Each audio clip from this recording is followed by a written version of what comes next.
but not least, so the person without whom we wouldn't be here today, because you had the idea of this session originally. We had together.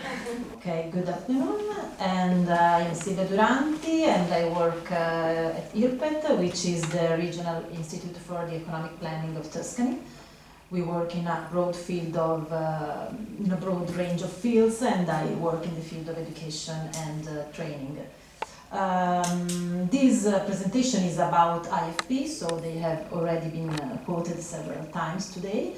I will try to give more information in general, but especially I will show you how we study the phenomenon merging different databases. Our analysis has some limitations, but at least we tried with the limitations of the regional borders to understand more about this phenomenon.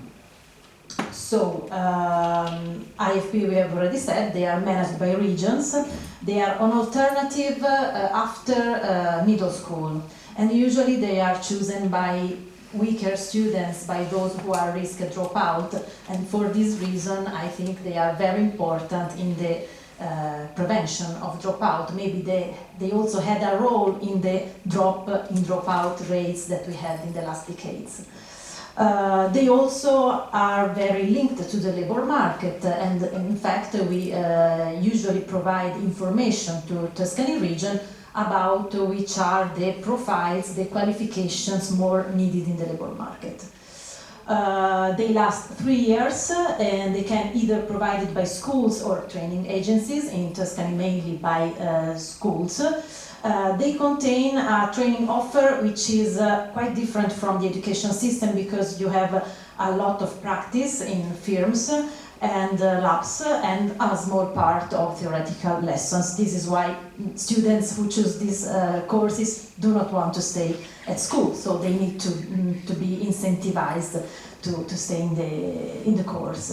After the IFP qualification, it is possible to enter the labor market, to continue to study in upper secondary school, so to transit to upper secondary school in order to get a diploma, or to continue the training course by attending the 4th year of IFP, getting the professional diploma, and then accessing post-secondary and then tertiary education. So they can get until the ITS, which is tertiary education. So this is the graph I was talking about.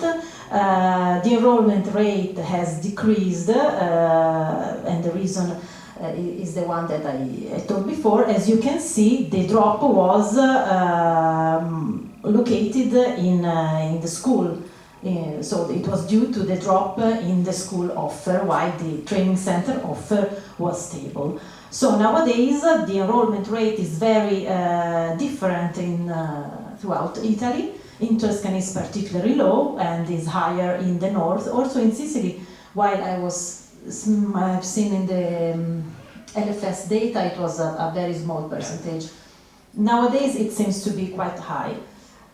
This is data about 21-22, I think, data from INAP report. So the database, we merged 3 different data sets in order to understand this phenomenon. We got an IFP database from Tuscany region. The database is made up of people who obtained an IFP qualification or diploma in the period 2016-2019. We don't have many information, unfortunately, only sex, age, nationality, and then field of study, type of provider, and the length of the course. Then we merged, exceptionally, I would say, because we've never had this data from Tuscany region, information on the regional student registry. Why we had this information exceptionally? Because Tuscany region asked us to give information about the labor market prospects of IFP students. We found very little students going in the labor market, so we said we have a problem. We think that people are going in upper secondary education, so we won't do the analysis if you don't give us information about the education system. So for that particular year, we had this information. So information on enrollment in upper secondary school after the qualification. And then we merged this database with the mandatory communication of labor market. We use regularly this information about Tuscany. And here we have many information, date of beginning, end, so type of contract, occupation, and we can also build working careers within Tuscany. At the end, we have a final database with more than 11,000 observations. So, some insights from the database. As you can see, the majority of students exit with a qualification. Very few people exit with a diploma. The most frequent, most popular field of study is hotels, restaurants, and retail. And here we have some information about the prevalence of male, a high percentage of foreign students that is higher than in regular education. And then you can see, maybe before we were talking about the second chance. Yes, in most cases it's a second choice, not second choice, because this is the age at the beginning of the course, and as you can see, in many cases it is higher than 14, it is 16, in some cases also 17. So probably these are dropout from the education system that try a second choice. Then we try to get some more information. In particular, we focus on the transition after the qualification. So we distinguish students exiting IFP because those who transit to the education system with 2 final years of education, and those who stop and try to enter into the labor market. After that, with these 2 groups, we try to compare labor market outcomes, and so analyze the impact of continuing in education, so of getting a diploma after IFP.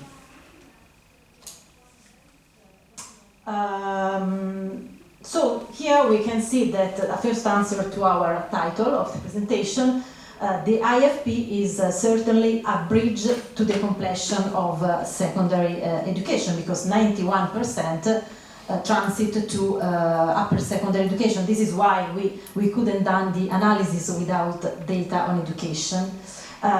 This percentage is quite stable between fields, with the exception of beautician and hairdresser, which is a qualification, a very specific qualification. Then, as you can see, the percentage is higher for those who get a 3 years qualification, while those who get a vocational diploma usually tend to go to post-secondary education directly in order maybe to go to an ITS. They do not have the incentive to study 2 further years in education. So the last insight is based on a counterfactual approach where we compare the outcomes in the labor market, mid-term outcomes after 4 years from qualification, of those people who decide to stop and those who decide to continue. We use different labor market outcomes, the probability of having at least a job in Tuscany within 4 years, the probability of having a good contract, a permanent contract, the number of days worked in this period, and the monthly probability of employment in the whole period from the 1st to the 48th month. We have very few variables, so our analysis is not that robust. It's just an exercise, we could say. As you can see, these are the only variables that we have.